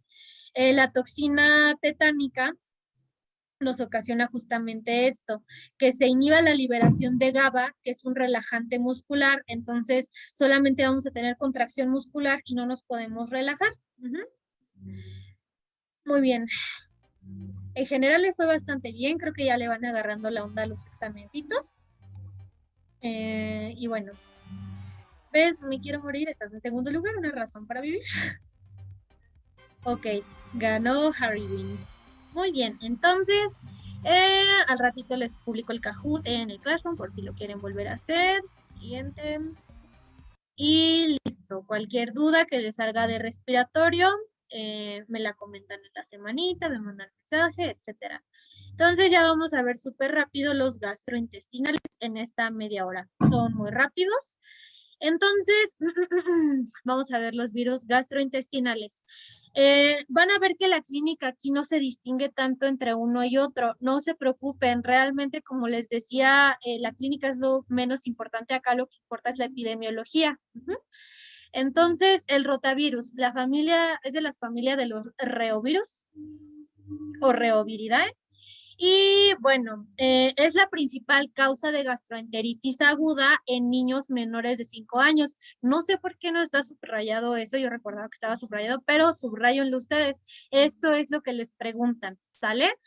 ¿Cuál es la principal causa de gastroenteritis o de diarrea? También es diarrea en niños menores de 5 años. No se les olvide, en niños menores de 5 años es el rotavirus. No lo olviden, por favor. Es un virus de RNA bicatenario, segmentado, o sea que tiene doble cadenita, es icosaédrico y está desnudo, algo así se ven los rotavirus. Se clasifica de acuerdo a sus antígenos. Espero que no se escuche la música, hay feria por lo de San Judas aquí justo afuera de mi casa, entonces espero no haya mucha interferencia. Como les decía, se clasifica por antígenos y el grupo A es el de mayor importancia, es el más frecuente epidemiológicamente hablando. Se transmite de forma fecal oral, como casi todo lo que te da gastroenteritis, entonces es por comida contaminada con partículas de heces. Y la importancia que tiene el rotavirus en su epidemiología de que es muy frecuente en niños menores de 5 años, es que estos pequeñitos se nos mueren de deshidratación por la diarrea. Entonces, pues es muy importante tener cuidado con eso. Los niños no se mueren que por la inflamación o por un choque tóxico, o sea, los bebitos se mueren por algo tan burdo, si así lo quieren ver, como una diarrea. Entonces tengan mucho cuidado con los niños con diarrea. Y se puede salvar tan fácil con un suerito vía oral. No, es suero, vida oral. Vida, suero oral. El sobrecito del bebé que está así. Entonces, mucho cuidado con los bebitos, ¿sale? La ventaja es que tenemos vacuna. Es la vacuna oral de virus atenuados, o sea que son virus que están vivos, pero están como atontados. Esta vacuna es vía oral. Y bueno, al final les decía que vamos a hablar un poquito más de la vacuna. Tiene doble cápside, esto es una maravilla de la naturaleza. Entonces, gracias a esa doble cápside es que el virus resiste ambientes hostiles como lo es el ácido gástrico del estómago y puede llegar a los intestinos y pues darnos gastroenteritis. La única forma de matar al rotavirus es con el cloro. Y bueno, como les decía, tenemos la vacuna que es a los 2, 4, 6 meses. En México, la que está establecida es la pentavalente. Y bueno, se llama pentavalente porque tiene 5 serotipos de rotavirus y pues son los más frecuentes en México. Entonces, pues sí, acá tenemos la vacuna del rotavirus. Gracias a Dios está en nuestro esquema de vacunación. ¿A quién le da rotavirus? Entonces, pues a niños que no tienen la vacuna o que todavía no tienen sus 3 dosis. O sea, una mamá puede ir súper al día con las vacunas de su bebé, pero si tiene 2 meses, 4 meses, pues le podría llegar a dar rotavirus. Entonces, tenemos la cápside externa y la intermedia. O sea, vean. Acá tenemos al rotavirus y va a tener una cápside externa que va a servir como si fuera una envoltura. Ajá. Y pues va a tener a su cápside intermedia, pero bueno. Lo que pasa es que la cápside externa se va a destruir por medio del ambiente. Ajá, entonces se pierde esa primera capa del virus y se va a activar, ¿ok? Va a tener 2 proteínas, la BP4 y la BP7. La BP4 es para adherencia y la BP7 es la importante, porque esta es una glucoproteína, es la que nos da el serotipo de rotavirus, y lo bonito es que esta la neutraliza la IgA en la leche materna.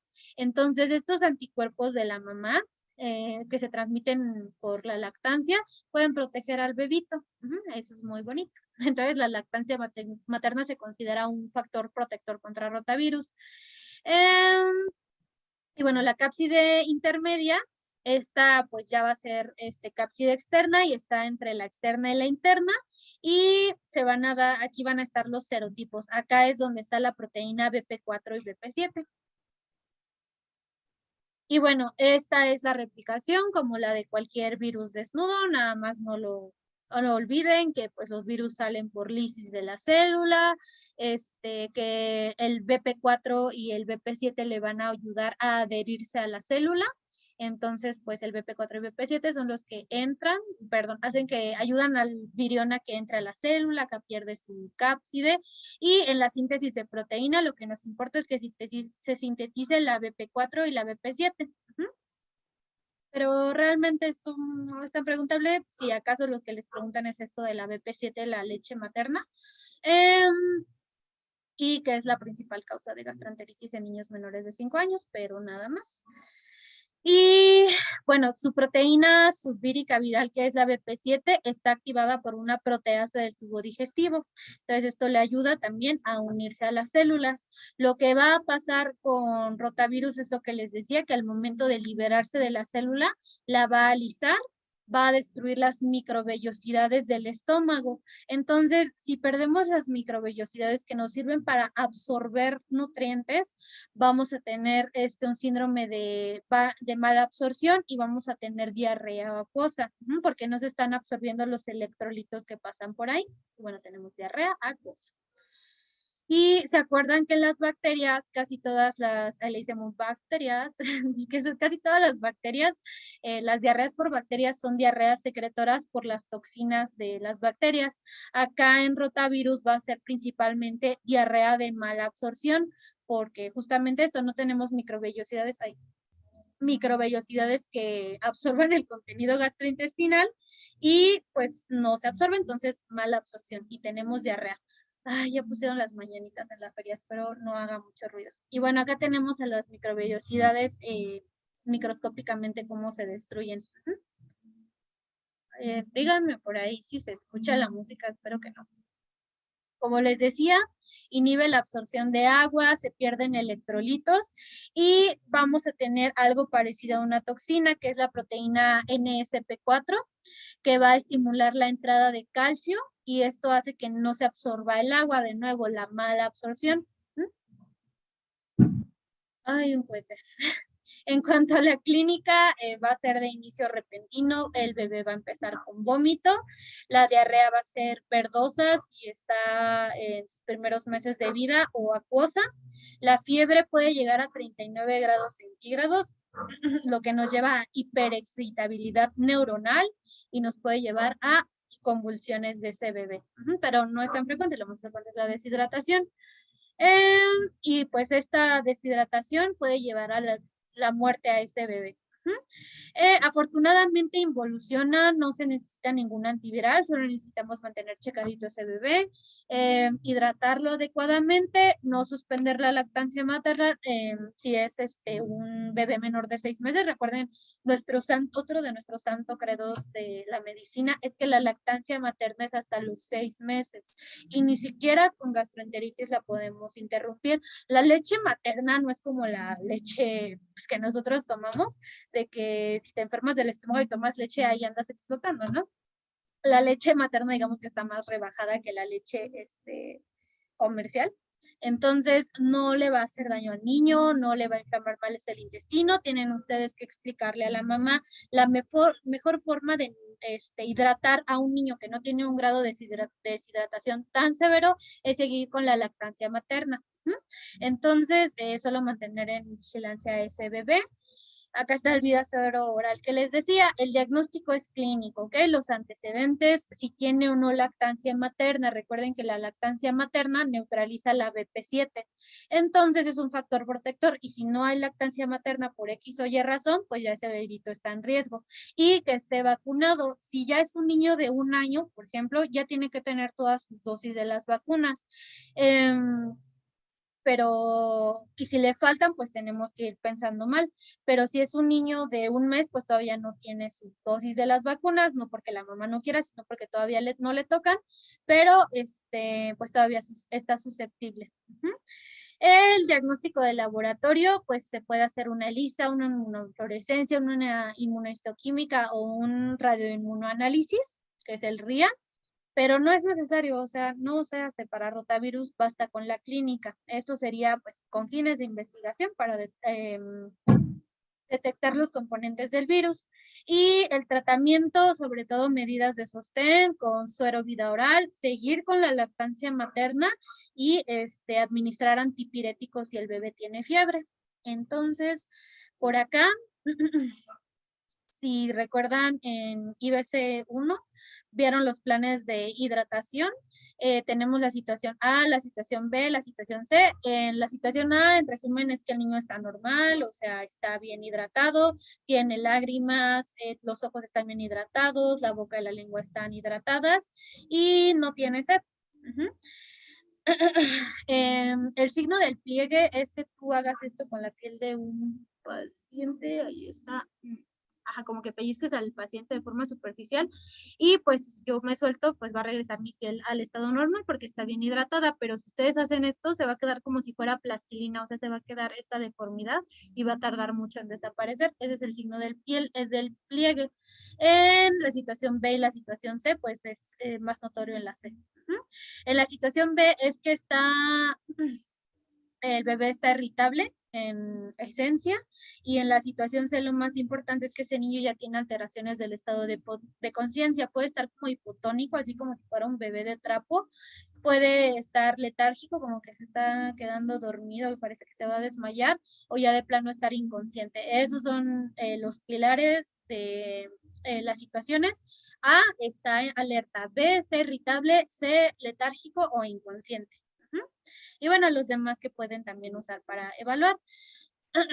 Ahora, el plan A, el plan B y el plan C, pues aquí va a depender del estado del paciente, o sea, si está en la situación A y tiene diarrea, pero no tiene signos de deshidratación, ¿sale? Entonces es un bebé que está feliz, está normal, pero tiene diarrea. Entonces, para prevenir que llegue a otro estadio, sí le vamos a dar subida suero oral, pues, por vía oral, media taza en menores de 1 año y una taza en mayores de 1 año. Cuando tenemos el plan B, vamos a seguir con vida suero oral, pero a mayor dosis. Van a ser 100 mililitros sobre kilogramo, fraccionadas cada 30 minutos alrededor de 4 horas.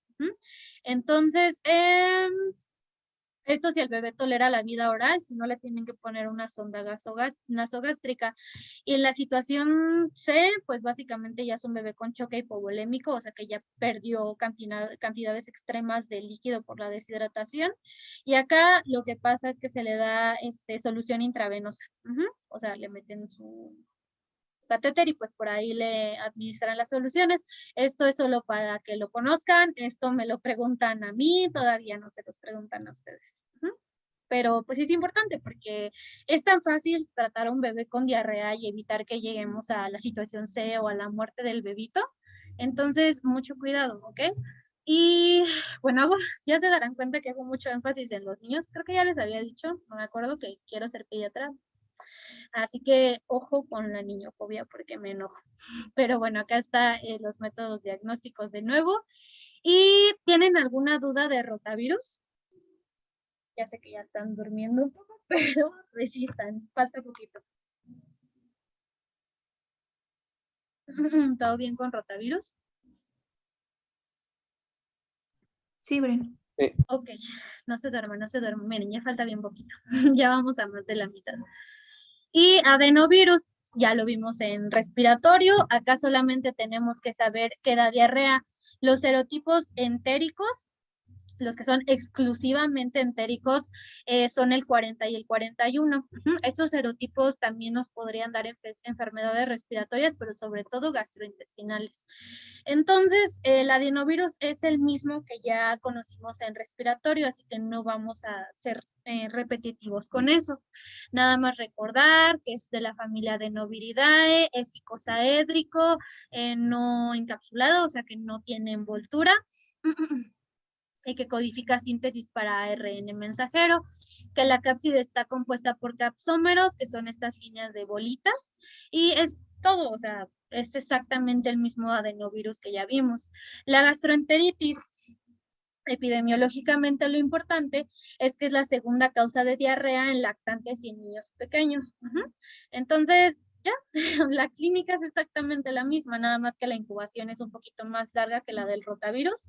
Acá es de 3 a 10 días, se acompaña con dolor abdominal y vómito, ¿ok? Pero en el rotavirus, pues también tenemos, o sea, estos síntomas de diarrea, o sea, de afectación del aparato gastrointestinal. Entonces, la clínica es la misma, nada más la diferencia es la epidemiología, pues aquí es la segunda causa y pues que también te puede dar fiebre faringoconjuntival, pero ya, o sea, la clínica es la misma y eso es la parte como fea de Viro. Y ya, o sea, ¿tienen alguna pregunta de esa pequeña información? Literal, si ustedes ven el Murray, lo abren y ven adenovirus, viene todo lo de la fiebre faringoconjuntival y casi en un renglón te dice, sí, también la diarrea y los serotipos son el 41 y el 42. Los serotipos es lo que, perdón, el 40 y el 41. Los serotipos también es lo que les podrían llegar a preguntar, ¿ok? Pero bueno, ¿tienen alguna pregunta de esta corta información? Ok, entonces vamos a continuar con el astrovirus. La familia pues es Astroviridae. Bueno, epidemiológicamente no es tan relevante porque nada más es la causa del 2 al 10% de las gastroenteritis leves de niños. El astrovirus no hace grados de deshidratación tan extremos como lo hace el rotavirus. Es icosaédrico, el RNA es en sentido positivo y tiene 7 serotipos, que es lo preguntable en astrovirus, que el 1 es el más frecuente y ya, o sea, es el mismo caso de gastroenteritis, de la diarrea aguda nerviosa, dolor abdominal, aumento de la peristalsis, que es cuando ustedes ponen el estetoscopio y escuchan así, porque el sistema gastrointestinal está inflamado, entonces aumenta la peristalsis.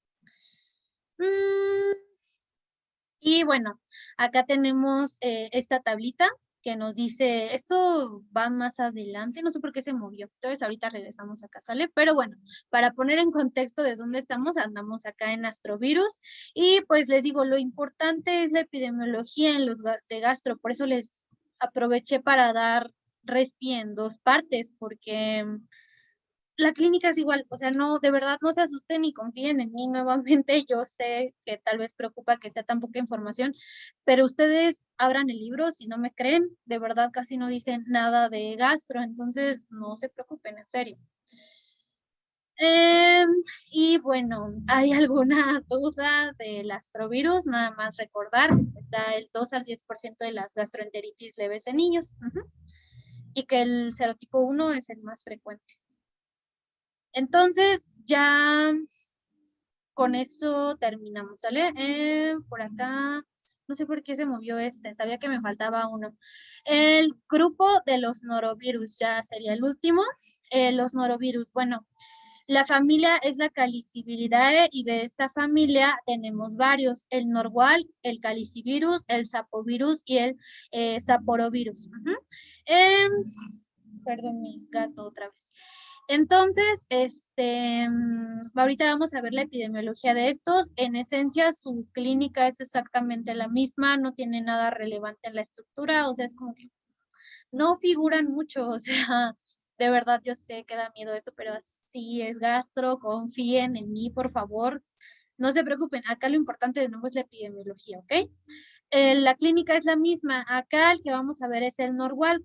¿Por qué? Es este da en todas las edades. Las gastroenteritis o los virus que dan enfermedades gastrointestinales son más frecuentes en niños pequeños. En los adultos tendemos a enfermarnos más seguido de bacterias. ¿Se acuerdan cuál es la principal bacteria que da infecciones gastrointestinales?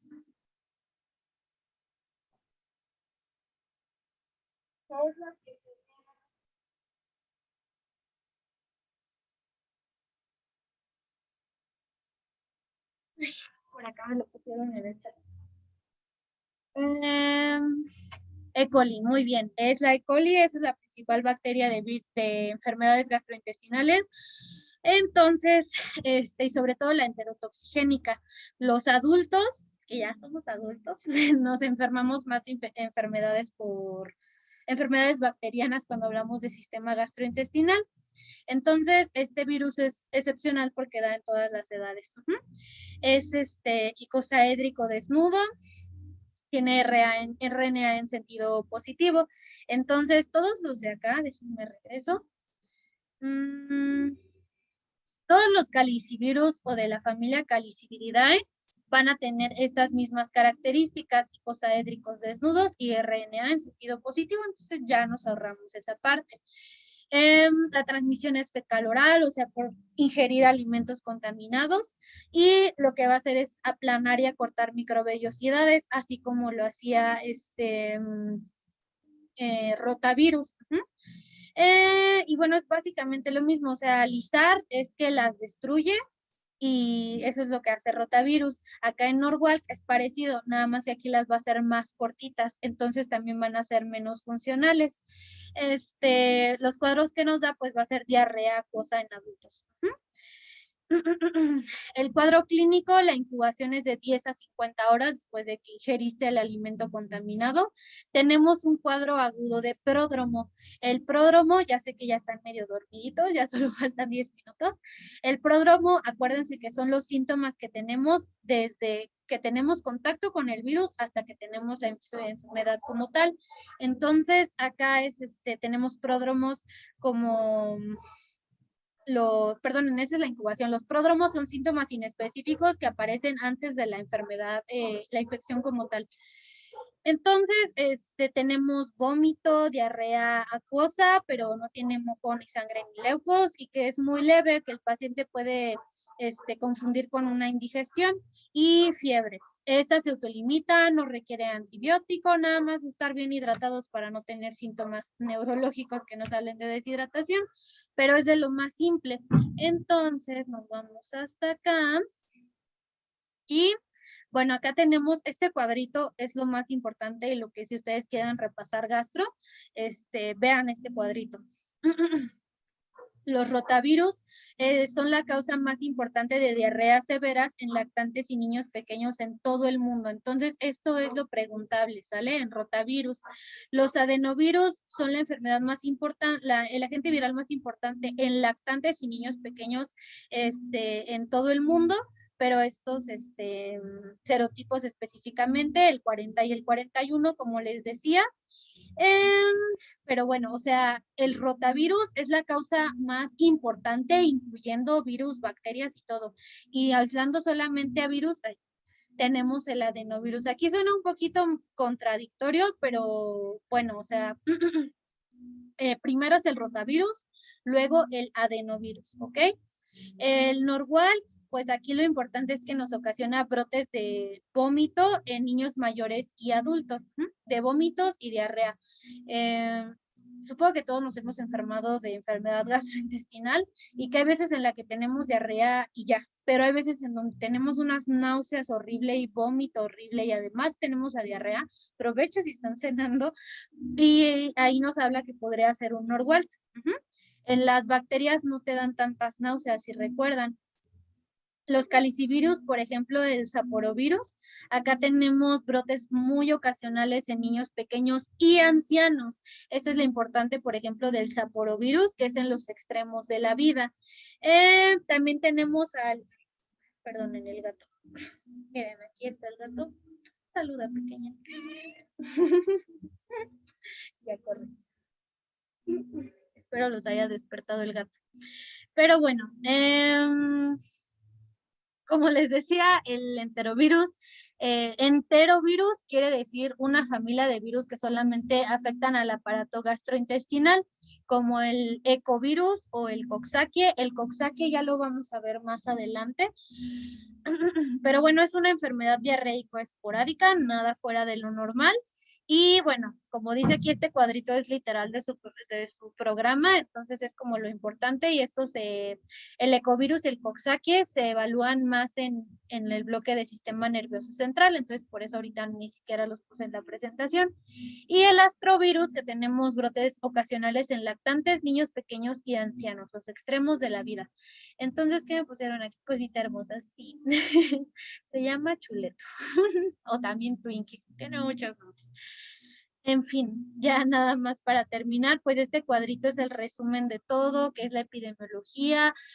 Les digo, aquí no hay de que diarrea con sangre y que te da síndrome de Guillain-Barré y el urémico hemolítico y bla, bla, bla, no, o sea, aquí es lo que te van a preguntar, o sea, te ponen un caso clínico de diarrea común y corriente y te ponen un niño o a lo mejor un adulto, ¿ok? Entonces, pues ya eso sería todo por hoy, chicos. ¿Tienen alguna pregunta de gastro?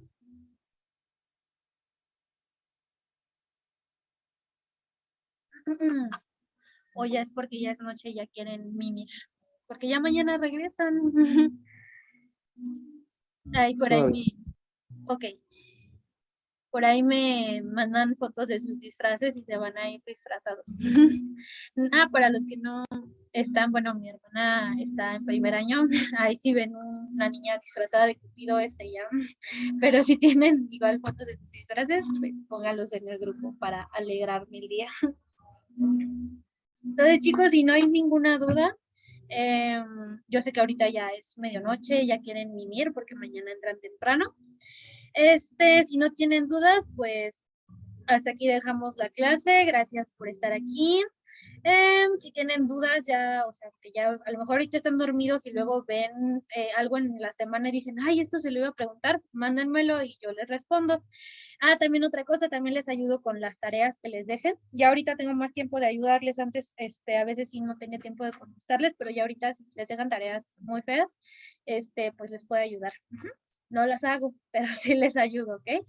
Y luego los profes les piden cosas que pues ustedes no entienden muy bien y yo se los puedo explicar. Pero bueno, descansen chicos, bonita semana, bonito Halloween, Día de Muertos, coman pancito y, por cierto, no sé si se haga este año, pero en mis tiempos regalaban pan de muerto en la explanada, así que estén al pendiente, ¿ok? Nos vemos la siguiente semana, descansen, bye. Gracias, Gracias. Bren. Bye, gracias, Bren. Gracias.